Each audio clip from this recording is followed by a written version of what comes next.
I don't have a good Drew Martin voice, but I want to do that. Welcome into the Hustle podcast. But my voice is so freaking raspy. Kelly Stewart here, CT Bets, Adam Trigger, Mark Zinno filling in for me, I guess, because I'm filling in for Drew, Cabo Drew. We got a best bet from Drew. I already texted him earlier. I said, listen, I'm going to give you the week off, Drew. No problem. But I got to get a best bet from you. Coincidentally, it's in a similar... Well, it's the same game as Mark Zinno's best bet. So we'll get to it at the end of the show. Jump in the comment section, smash the like button, and don't forget our lovely Viva sponsor. Sorry, Trig, all out of huckleberry at my house. I've got elderberry, watermelon, and grapefruit. Some people might say I did that on purpose because I don't like Trig and he doesn't follow basic directions. But in fact, it is his favorite flavor. And, well, I share it with everybody else. The best flavor. It is. The best flavor. That's been flavor. up for debate. Mark Zinno, what is your favorite Viva flavor? I mean, elderberry and huckleberry are at the top. I got to tell you. No. Sharp call. I do not Sharp understand call. this madness. I don't get it. I'm with you like on the over the top, berry flavors that are not like really there. I do love the grapefruit. I think they're all amazing. I'm not even going to lie. Like, I'm not even going to stroke you. Like, I drink these things a ton. So the watermelon and the grapefruit are tasty, but I just got to lean elderberry huckleberry. I can drink like 100 grapefruit in a row. I can have like 2 elderberry, and then I got to switch it up. I can have like 2 watermelon. But I literally, the day we were at Stats in Southie, I drank, thank you, Steve Lambert, the pink one.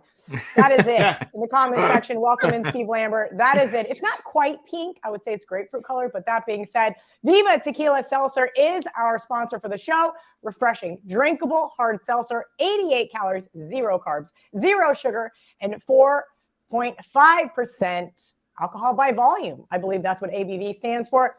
Viva is the perfect drink for your post-game celebrations. Wait, what about pre-game celebrations? As it was created with an active lifestyle in mind. All jokes aside, Steve Thurston is forever out there doing Pilates and then drinking Viva after. I just don't post about it myself. But bottom line, who doesn't want a good tequila seltzer? Because I want to taste my tequila. I want to kick it up a little bit, and I want it to be natural. I'm tired of these fake sugars and the BS. And, well, we flavor our tequila seltzer because flavor is a spice of life. We like our drinks with a little bit of kick, just like we like to live our lives. Our flavors pair perfectly. See, now I'm fucking it up. With our artisanal Blanco tequila, subtle and refreshing. That one was for Val Thurston. Our belief is to live long, live well, live it up. Viva Tequila Seltzer. And I put this one in front because K-State's got a game tonight, and we're going to get into it with my big game breakdown. But I'm going to go around the horn and let CT Bets start off first. We got another about 45 minutes ahead of us. If there's a game you guys want us to get to, drop it in the comments section. But as of right now, CT, we're going to the West Coast Conference, huh, buddy? We are. Yeah, I'm going to kick off things with a big game breakdown and give a little future out. I tweeted this one out on Monday morning, Cal, but before I get into it, I just wanted to show everybody what I'm wearing here. And that's a replica national championship ring, Cal. 2021 Baylor Bears national champs. They finally just sent it to me because I'm part of the Baylor Bear Foundation. Came in the mail yesterday. Your boy, Jerome Tang, has one of these. Feels pretty good. It's obviously not the real thing, but it's a replica, and it's cool to have here on the shelf that we keep all of our, essential sporting stuff and Viva stuff while we're doing shows. So I just wanted to show everybody that. And then I'll get right into it, Kel. Right. So Gonzaga, I've talked about this team the last few weeks on almost every show I've been doing. They're the reigning 3-time defending champ in this conference, and they're playing their best hoop right now at the right time. They've won the conference title the past 11 of 14 years in this conference, Kel. And it's kind of been a two-horse race in this conference, as we all know, with St. Mary's and the Zags. They're being the only 2 programs to win the WCC title during this stretch.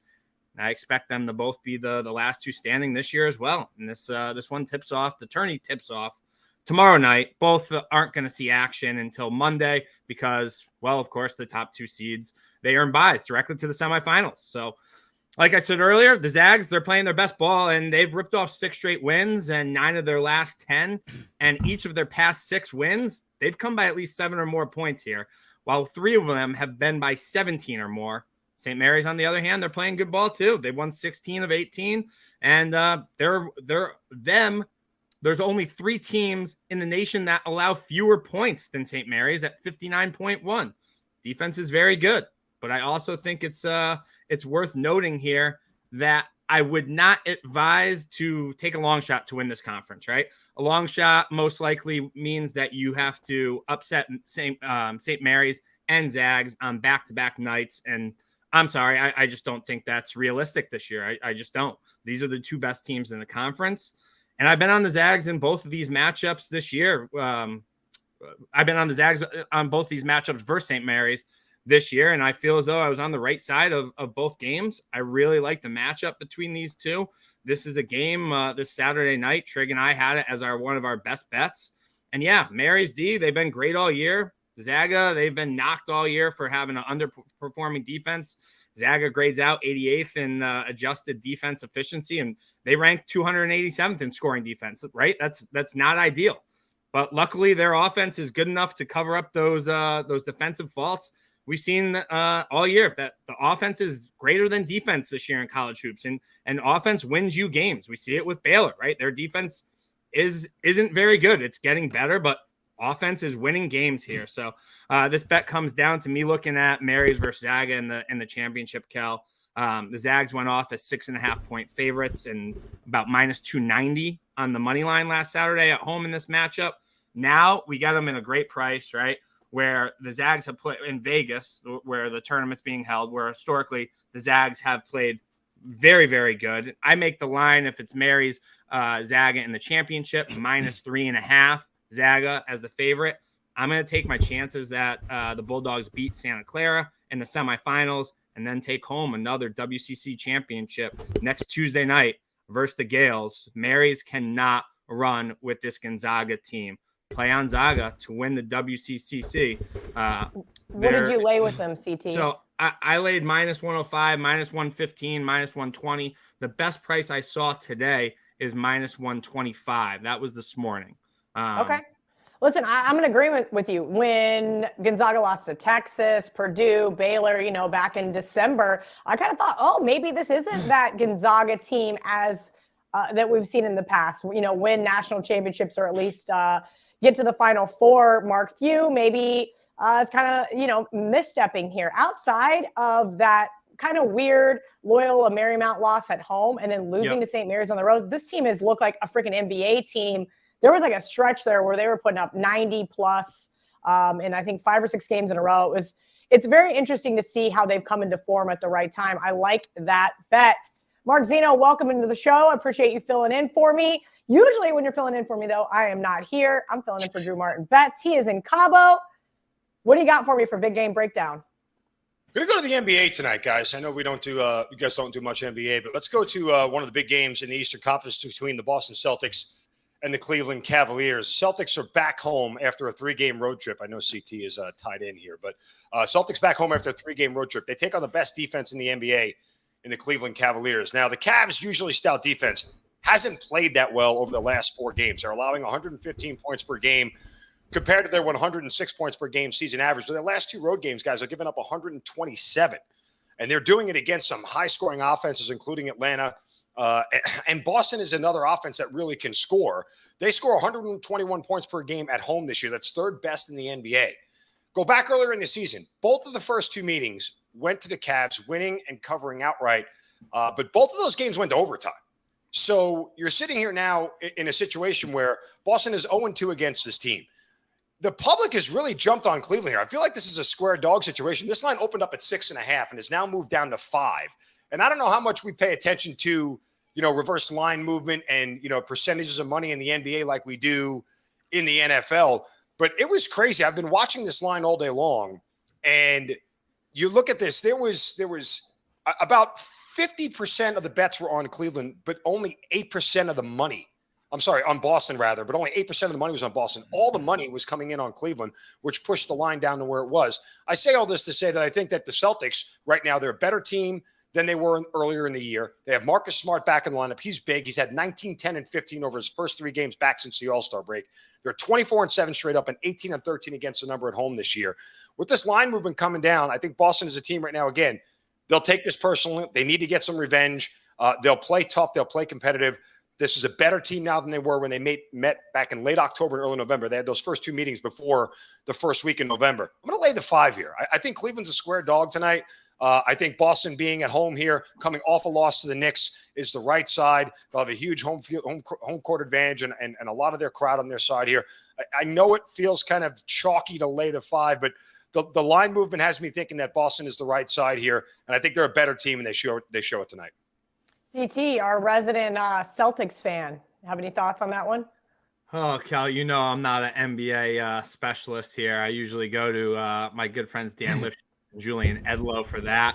I haven't watched too many of the Celtics games this year. I want to get through the tournament. I don't blame you. I usually start watching NBA like mid-April. Yeah, I don't want to give any bad information out here. I follow my good friends who are dialed into the NBA. I know Zinno follows it closely. So if he says he thinks the Celtics are the right side tonight, I trust him.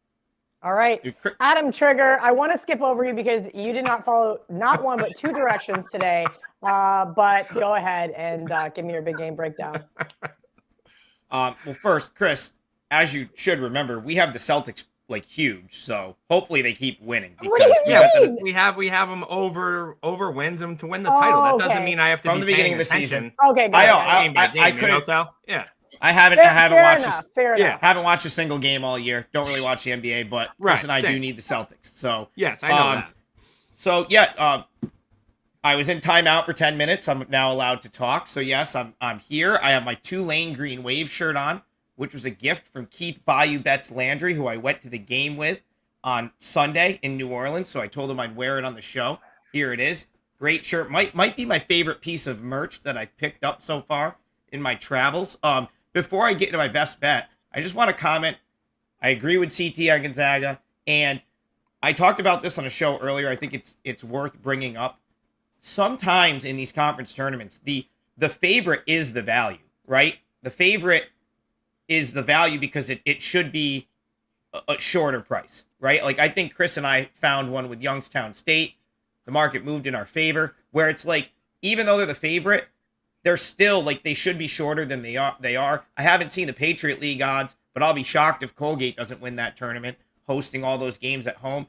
And I wonder, before I get to my big game breakdown, do you guys think it's because in 2021, that weird COVID year when no one had full stands and there was all this wacky stuff, that all those big, like Oregon State won their conference tournament, Georgetown won their conference tournament, and now like maybe you do just go out and take Gonzaga at even money, Youngstown at like plus 160, because they are like Colgate to win theirs. Vermont gets to host every game at home in the America East tournament. They haven't lost an America East home game all year. Do you think some of those pan out now because and at prices that we can actually bet? I don't know. Yeah. What do you? Okay. I see your theory. Your theory does make sense, but I'm not sure how the market is going to separate. I think that this is just a down year. If we're using Gonzaga as an example, as I mentioned, if you ask the general public that doesn't watch that much West Coast Conference, I mean, normally this team doesn't have 5 losses ever. Right. They usually just roll right through. They're kind of just maybe one wonky loss here or there, or one close scare. But I mean, there was I think it was like a graphic. It might have been from Barstool that put it out, and it was something like 58-2 with Gonzaga. If you just bet Gonzaga on the money line at home, but yet those 2 losses basically gobbled up all your profits because you had to lay so much juice. But I think what we're starting to see is kind of the bottom fell out on this team there, losing to Loyola Marymount at home and then back to St. Mary's. Now all of a sudden they've started to play a better caliber of basketball. I don't know. I think the line move kind of tells you everything you need to know. A lot of people are backing it. Kel, I totally agree with you. And you said it right? Like everybody thinks that all of a sudden Gonzaga stinks because this year they have 5 losses and they're used to seeing them have 1 or 2. Well, Kel, this Zaga team, yes, did they lose to St. Mary's and Loyola Marymount? Yes, they did. But people forget they also beat Bama, okay? They beat Kentucky. I know Kentucky's having a down year. They beat Michigan State, who's starting to play some good basketball here. Gonzaga is not having a down year. 25-5 versus the teams they played, Kel, is pretty freaking good. You know what I mean? And I'm not yelling at you. I know you know what I mean, but like all these people, like all the general public out there is like all over the St. Mary's team because they beat Gonzaga in the first game in the matchup between us in St. Mary's. So like this isn't a down year for Zaga. They're playing great ball. Trig, go ahead, Mark. Yeah. I would just say, I think it varies from conference to conference. When you talk about the Patriot League, Colgate's minus 225 to win it. That's a gift. That's a gift, by the way. Go bet that right now. That is an absolute gift. Should be minus 500. Continue. Because the disparity between the next best team in the Patriot League is so great from Colgate. It's not the case in the West Coast Conference. You have a top 2 or 3 in that conference that are always going to be competitive with each other. That ain't the case in the Patriot League. I mean, you could even go to the Metro Atlantic, a conference you know well. I mean, after you get past Iona, Siena, and maybe 1 or 2 other schools, it's a huge drop-off. Yeah. It's a huge drop-off in competition. It's a huge drop-off in talent, and the numbers bear that out. So I think it varies from conference to conference. Yeah, and Mark, I want to make 2 comments on that. First of all, the difference between the MAC and the Patriot League, every one of those games is going to be on Colgate's home floor where they never lose, okay? So minus 200, minus 220 is a gift. It probably should be minus 500. I know it's still juicy, but like that Colgate's probably not going to lose a home game. Whereas at a conference like the MAC, you go down to Atlantic City where none of these teams have played, and things can kind of get crazy in that conference. And then just for the West Coast Conference, not a down year for the West Coast Conference. Actually, very deep, and that's I think why Gonzaga has losses. Loyola Marymount's as good as they've been in maybe since Hank Gathers was on the team, right? Like Santa Clara's having a great year. There's teams toward the bottom of that league that like Pepperdine like actually had a decent roster and couldn't get any wins because the conference is so deep. St. Mary's overtook Gonzaga and KenPom for the first time in like the last decade. They're like historically good, but Gonzaga's still probably better. So I kind of agree with CT there as well. I'll go into my best bet.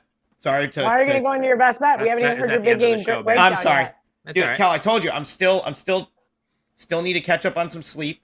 I'll get there. Big game breakdown. I want to go in. I don't even know why I try. Like, can't find the WagerTalk YouTube channel earlier, everyone. I just need you guys to know this. Like, Trig, make sure for the last 6 weeks, Trig, I'm not retweeting the show unless you have the link for everyone. And it's just like, finally, I'm like, Trig, remember the link? Can't find the link. Yeah. You guys know how easy it is to find the link? You just literally go to YouTube, type in WagerTalk, and you just click. Got the link. Copy. Was too busy finding winners. Hopefully this is one of them.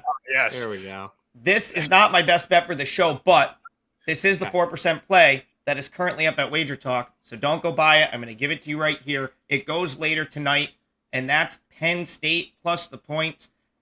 I talked about this on the college basketball show the other day, that I thought these Big Ten home favorites, or even Big Ten home teams in general, were starting to get inflated.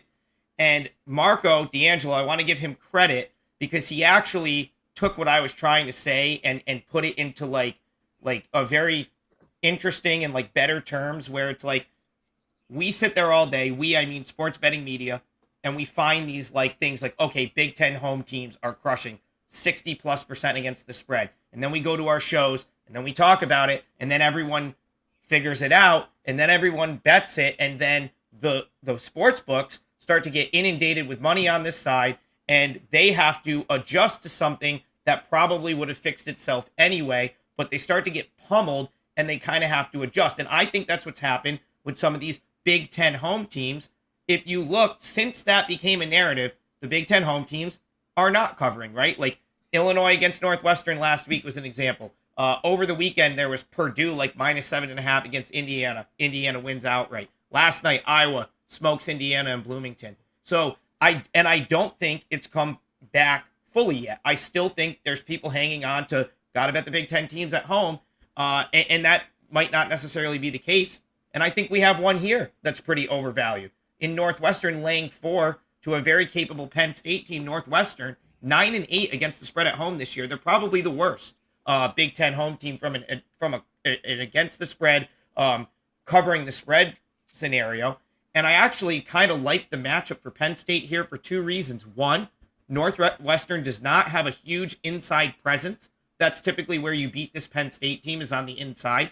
Northwestern doesn't have that. And 2, Northwestern does not defend the three-point arc at all. And Penn State, that's basically their path to victory in most games, is shooting the three. They're 12th in the country in three-point shooting. They take a lot of them. So I have, Jalen Pickett, like, Northwestern does do a great job of on-ball defense. But in this case, like, Jalen Pickett, I don't care. Put Boo Booey, Audige, doesn't matter. I'll still take my guy, as you know, former Siena College, transfer to Penn State, Jalen Pickett. I'll still take him over anyone that's Northwestern is going to put on him. And Penn State doesn't turn the ball over a ton, and Northwestern really needs turnovers to get their offense going. All I've heard is, like, Northwestern this, Northwestern that. They're outside the top 300 this year in multiple offensive categories. I think it's three-point shooting and field goal percentage. So if you take their easy buckets away, they really do rely a lot on Bowie and the guards to score. And, Boo Bowie, another guy from Albany, New York that I like to root for, 1 for 9 last game against Maryland. I wonder if, guys, maybe is he starting to feel like he has to score 30 a game for this Northwestern team to win? And that's tough, especially when you get to March. He looked like he was pressing a little bit last game. I wouldn't be surprised if it carried over here. So I took the 4 points with Penn State. I saw 4.5s out there like before the game. Yeah, I was just getting ready to say that. It's insane. 4.5 right now on the WagerTalk odds screen. Yeah. That's usually not great for you. But what I will say Could not is, care less. I'm going to be like Kenny White here. Put more on it. I trust my number. 4.5. Doesn't matter. I actually think Penn State wins because I really think that this is a terrible matchup for Northwestern. I understand the matchup perspective, but Northwestern has been on a tear. As my second favorite Wildcats team, I will say this. But traditionally, they've been an underdog. And those roles, now they're kind of the hunted, right? And that plays into it a little bit. Penn State, been decent on the road this year, pretty much a coin flip type scenario in terms of against the spread. But yeah, I'm with you here, Trig. I had Penn State on my long list. I just end up getting to the window with them, but I will be cheering for you. And just one more Johnny's thing. in the comments mad that I'm bullying you. No, because I wanted to say you made a good point that I forgot to make, and I wanted to circle back to that. Northwestern, now the favorite, now the hunted. They're not used to being in that role. And you know what? Penn State choked it. I don't know. I was in the airport on Sunday. I don't know how they choked that game away to Rutgers because I was checking my phone, and all of a sudden they've lost. But before that, 3 straight wins, playing pretty good ball. I think they're going to space Northwestern out. I think this is a perfect matchup for Penn State. The only way they lose, in my opinion, is if they're just ice cold from 3. But they shoot the 3 as good as anyone in this conference. So, and there's a couple games going back to like that Purdue game that Northwestern won. And I had Northwestern in that game, but we were very fortunate, Northwestern backers, that Purdue missed open 3 after open 3 after open 3. They were all there. Purdue just could, and it's happened a couple times to Northwestern this year where their opponents have just missed everything. The shots have been there, and I think if Penn State has the open looks, they're going to knock them down, and that 4 points sounds good to me. I think it'll be either a close game or they win. Penn State's do or die. They have to win this game. I think they get it done. Do or die. How do you quantify that? I guess I quantify that in this scenario based, there's no bubble opportunity for Penn State if they lose here. So I don't care that they need to win. I just think they're not overlooking Northwestern because it really is a huge game for them. And then they're going to be on high alert after choking away the Rutgers game. So I do think you get a very focused effort from Penn State tonight. All right, I'm going to go to some low-hanging fruit because I only played one game tonight, but I know that, well, maybe not any of you in the comment section, but Twitter was asking me about this game all day, and I think I'm a little late to the party, so I will not give it out. But I'm going to give you guys an opinion on Oklahoma at Kansas State. I joked just a second ago about my second favorite Wildcats team. Good God. Drew Martin Betts, your job's harder than I remember. That being said. Cal, sorry, I don't want to cut you off, but I just realized it's 6:23. Do you want to do the Providence game real quick? Just because it goes in 7 minutes. And then you could do that. Sorry, I didn't mean to cut you off. No worries. That's a great idea. There are lots of guys asking for it in the question and the comment section. Let's do that really quick. Providence, 3.5, 4. Let me open up the odds screen. 3.5. 3.5. WagerTalk odds screen total 151. A 151.5 and even at 152 offshore. But that one opened 155. Really interesting there. Big East overs. Have those kind of faded away? I mean, like Trig said, there's been some of these totals. West Coast Conference overs have been money. Big Ten unders have been money. CT bets. Give me a pick on this Xavier Providence game. I'm actually looking at the total, like you said, right? So the last time these two teams played, it was 83-85. Providence missed a 3 at the dinger to win it. So 168 was the total combined score between these two teams here. It's 151 right now. I'm looking at the WagerTalk odds screen. You could get 151, 151.5. A good friend of ours, Cal, who I won't say his name, he makes this game 162. I played the over in this one. If you're looking for a side, like our good friend Joe Ranieri says, if it's not broken, don't fix it. I'm in no rush to fade Providence at home. We know how great Ed Cooley has been coaching this team at home. We know how great they've been at. It's not called the Dunk anymore. I always forget, but on their home court, they've been unbelievable. I played the over on this one, Cal, very small. Yeah, Thomas in the comment section says, Providence, don't lose at home. That is facts. Mark Zinno said that before we started the show. Mark, your thoughts on this one? 31-1 in their last 32 home games. Why fight it, right? Like, honestly, I'm not even messing with the points. I'll take that, especially since it's a short number, all things considered. I'll lay the extra deuce, take the Providence money line. Yeah, you've made yourself a ton of money if you've just done that for the last 2 seasons every time Ed Cooley is at home. So I don't, if it's not broken, don't fix it. Like you guys just said, Providence money line is the way to go. Yeah, I have sworn off the Big East, so I will not be getting involved in this one. But Trig, are you going to take Xavier? No, but I just will point out, Providence I prefer as a dog. They haven't been favored in big games very often. They'll be favored against the trash teams in the conference, but you haven't seen many big games against top teams in the Big East where Providence is the favorite. That scares me off a little bit. I wouldn't lay it with them, but no, Xavier was a team I was really high on coming into the season. I will probably be back on Xavier at some point as they get healthier. I love Miller at what the job he's done there. Sule Boom's a guy I liked at UTEP, and now he's one of the big pieces there. But not yet. I'm not going to get involved with that one yet. And I got Roger Long in the chat. My boy, he watches the show a lot, but Jalen Pickett is not inconsistent. He's one of the best guards in the country, if not the best point guard in the country. I have to disagree. That's a little aggressive. Chris, that's very aggressive. He is find me 3 better point guards in the country. You can't do it. You can get back to me later on that. We will. Anyway, so we're going to get into the next game. Point guards, not off guards that handle the ball. You can't do it. You can get back to me later in the week because you're not going to find 3 better than Jalen Pickett. We can continue. Go ahead, Cal. I just was going to say, Seth in the comments section says K-State is 69% against the spread. I think he just wanted to get to tell everybody that it was 69. I actually do not do the math, but they are 20-9 against the spread. So that's why they are my favorite Wildcats team this year, even though I've only played them in a few spots. But I do think this is kind of one of those wonky spots, right? Open 6.5, now 7.5. I think you're too late to the party. Wildcats have strung together some nice wins, right? So they get the win over Iowa State, CT's Baylor Bears, and then Oklahoma State. Now they're out for revenge. What happened the last time these two played? It was absolutely horrific. K-State lost 79-65, and it looked way worse. It was disgusting how poorly they played in Norman. They turned the ball over 20-plus times. They gave Oklahoma every opportunity to bang down monster three-point shots that they could. It was the worst game that I've seen them play all year.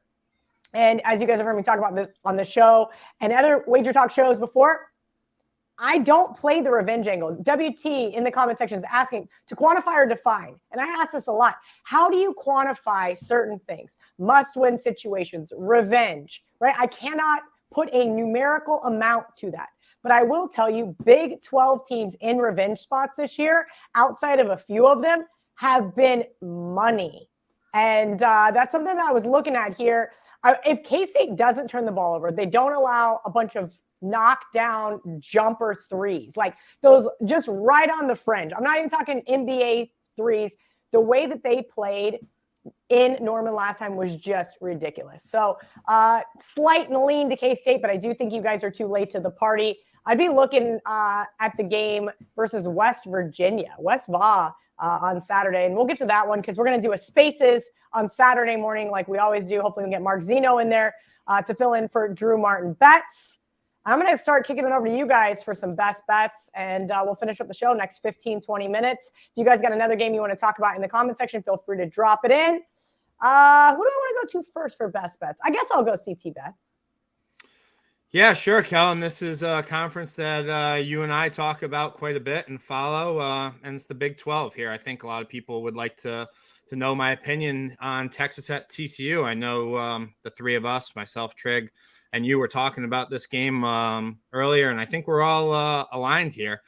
These two teams, when you look at them, both probably really good enough to be second weekend teams here in the Big Dance.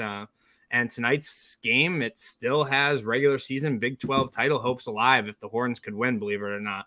They have a slight chance to chase down KU, but they're going to need to shoot the ball much better than they did last Saturday in Waco while CT and Trig were in the building here. We'll start with the Horns. They haven't lost back-to-back games all year. They're one of the most complete teams and balanced teams in the country, really. They rank inside the top 30 in KenPom's offensive and defensive efficiency rankings. And I think Rodney Terry has done a really nice job as the interim head coach here, right? I thought this Texas team was really done for it when the Beard situation happened. The veterans like Marcus Carr, Sir'Jabari Rice, Timmy Allen, they've been excellent for the most part all year, and they've been kind of holding this Horns team together here. On the other end, this is probably the best team that Jamie Dixon has coached since he's been a Frog. We all know everything goes through Mike Miles Jr., who has unfortunately, for the Frogs, he's been banged up a good amount of the year. He was great this past Saturday with 24 points, but it was a game they let Tech back into and almost lost there at the end. This team has been hit with injuries all year, even just outside of Miles with Lampkin, Damian Bow. They're still not 100%, Cal. I don't think TCU is going to be able to contain the Horns backcourt. I really don't. The Horns, they have a full, healthy roster. I think they're going to be able to control the pace, rely on the veterans to lead them here. I found this stat. I thought this was interesting. Texas is 6-1. ATS in their last 7 games following a straight up loss, which they're coming off of. As we all know, they lost at Baylor on Saturday. I expect them to get it done tonight. I think they're going to win this game. I think they're going to stay alive for the regular season Big 12 hopes. Even though they're slim, they're going to need some help here. TCU tends to have some major scoring droughts. As my good friend Adam Trigger said to me today, when I told him I like Texas, he said TCU is very bad at shooting the ball through that orange ring called a rim from further than about 5 feet away. Play on. Why Texas is this our life? Why do we put up with this? I don't know. It did make me laugh. I was driving at the time. So, Cal, you could get the Horns plus 3.5 right now. So, best bet, Texas Longhorns plus 3.5 for CT tonight.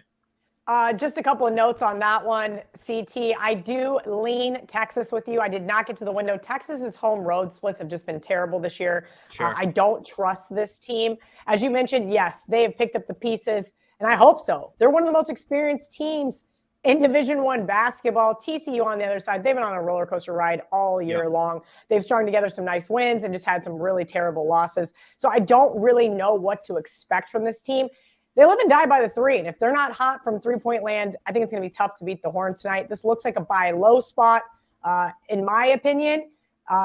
Texas Tech, hard-fought battle that the Horned Frogs just got. If you guys remember, I was on Tech. That was my one loser on Saturday. I was too. Interesting.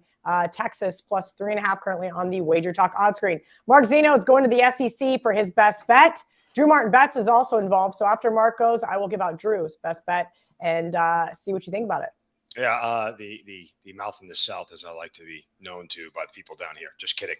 Anyway, Alabama, Auburn tonight. Do they call you a Yankee down there?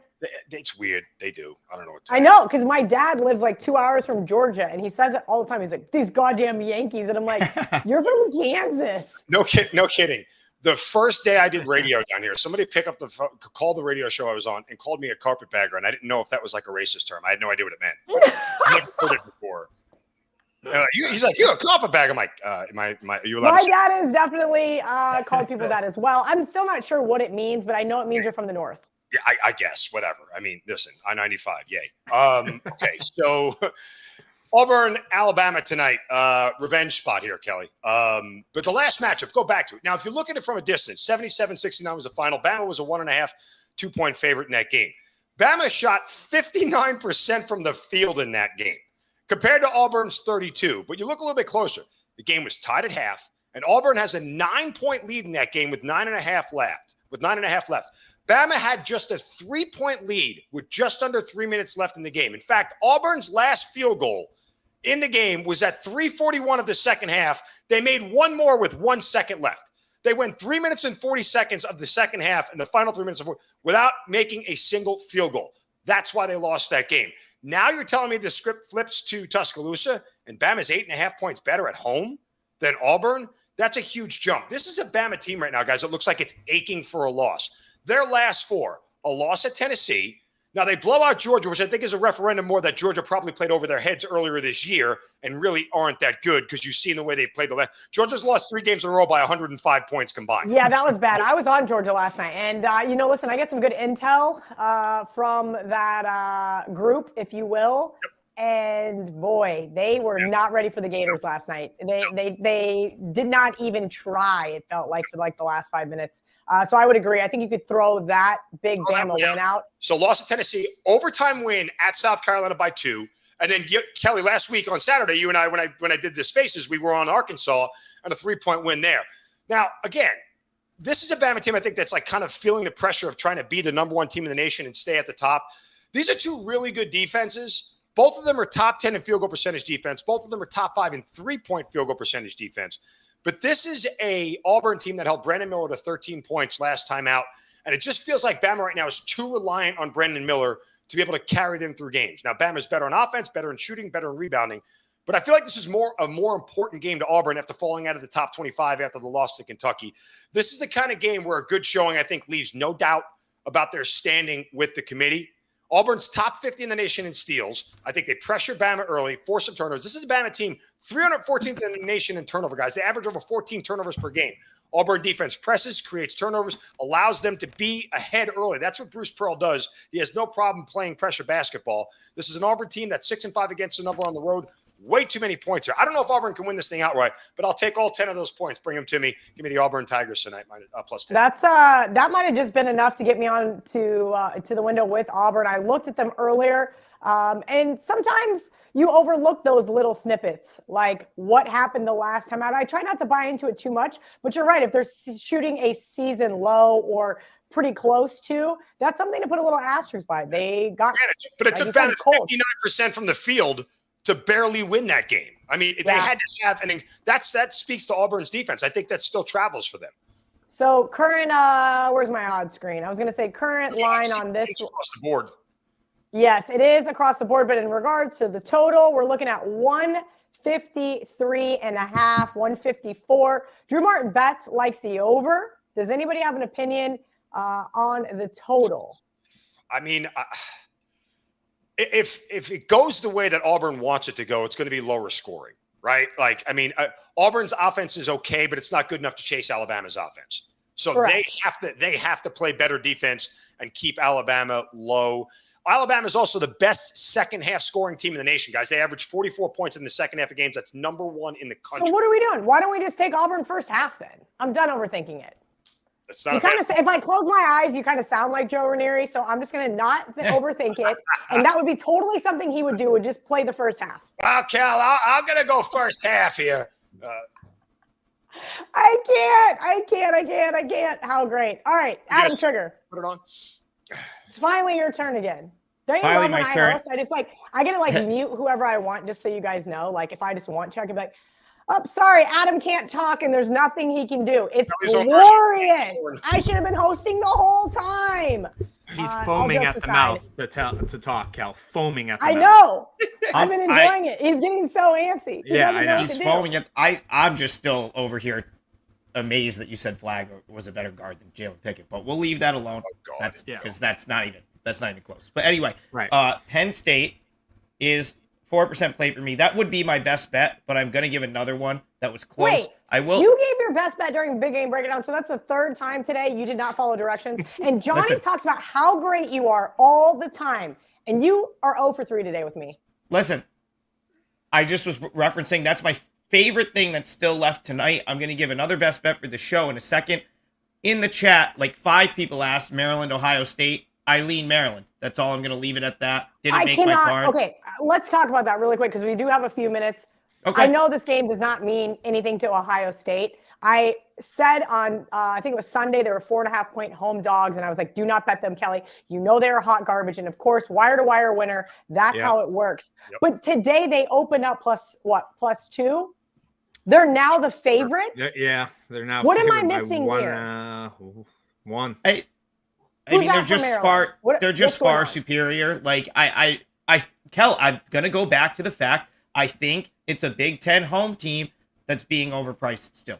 Like that's and of course Ohio State, they finally get their win last game over Illinois. So now I wonder if people just say, okay, maybe we can go back to the well with Ohio State.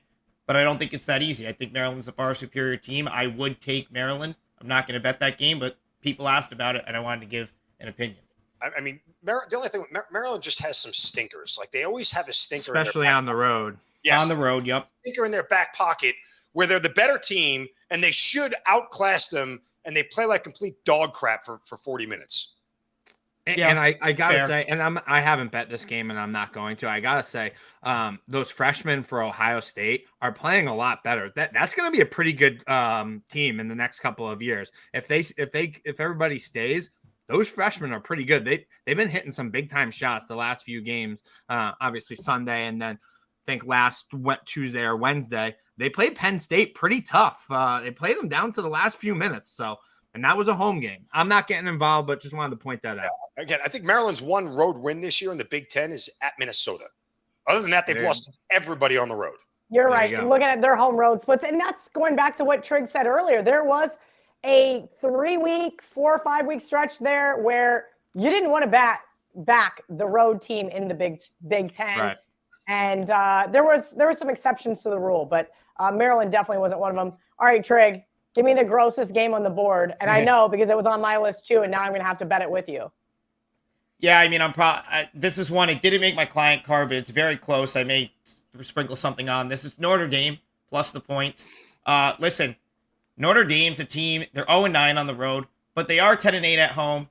They're at home, which in which could very well be Mike Bray's last home game in charge of the Irish. So, not a place that I think is a huge home court advantage, but I do think the team, whoever they do have on the floor, I know they're very banged up, probably playing 6 or 7 guys, might rally to play this game, their final home game. And Pitt, I talked about it. It was like the one thing I got wrong over the weekend on Spaces was Syracuse. I said, who's Pitt to lay 6 points? But I might attribute that more to... I'd like to touch on that. J-Buck ahead. is not in the comment section with Syracuse, but I know I cut you off. Yep, you did, but continue. In talking about Syracuse for a very good reason, and you're welcome for that. But that doesn't mean you can talk about them on the next show. So anyway, Okay. we're moving along. I am going to continue to make my point using Syracuse because it helps make my point. As we saw last night, that might have just been Syracuse being really bad, right? Like, so Pitt was laying 6 against Syracuse. I didn't think Pitt should be laying 6, but Syracuse sucked, and then they sucked again last night. So maybe Syracuse is just really bad. Maybe Pitt still shouldn't be laying 3.5, and I think that that's probably the case. I don't know that Pitt should be laying 3.5 to really anyone on the road in this conference. I still, the 3-man weave guys had a great stat that CT is going to love. I'm going to bring it up because I was listening to their show earlier today. Pitt is in first place in the ACC right now, and they're still below every Big 12 team in Ken Pom. Like, that's a stat that, right? Like, just that the first That's a place pretty team in wild the stat. ACC still below every single Big 12 team in Ken Pom. Thought that was a good one. Wanted to shout that out. Here's a Pitt good one. It's senior Yeah. night. Yeah. That doesn't matter I in don't my know how you opinion. quantify it still, going back to the quantify comment, but In my opinion, senior night's irrelevant. I don't think Okay. senior night matters at all. But I do think potentially being Mike Bray's send-off might be what rallies the troops a little bit more. No one wants to lose out. They've lost 7 games in a row. If Notre Dame gives an effort, they can keep it close, and 3.5 should be good there, in my opinion. Won't be surprised if Notre Dame wins, and in a close game, we still get the money too. So I do like Notre Dame plus 3.5. That'll be my best bet for the show.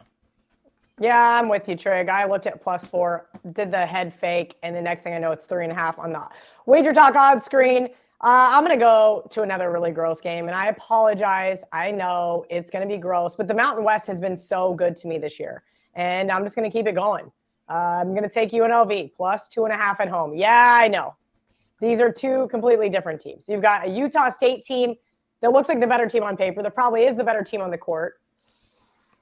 And they've got a lot more to play for. I mean, it doesn't look like UNLV has any shot of getting into the big dance, even if they win their last 2 games. But what'd they do last? Oh, that's right. They beat the worst team in the conference, Air Force, barely. I think this is a buy low spot. Now, again, not loving this UNLV team. I followed them for a long time. I used to get a lot of really good insight on this team, which I no longer get.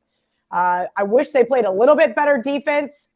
But overall, they're an experienced team. I know Kevin Kruger is trying his best there, and UNLV's been on this coaching carousel for several years now. So him being in his 2nd year, he's finally getting this team to gel a little bit.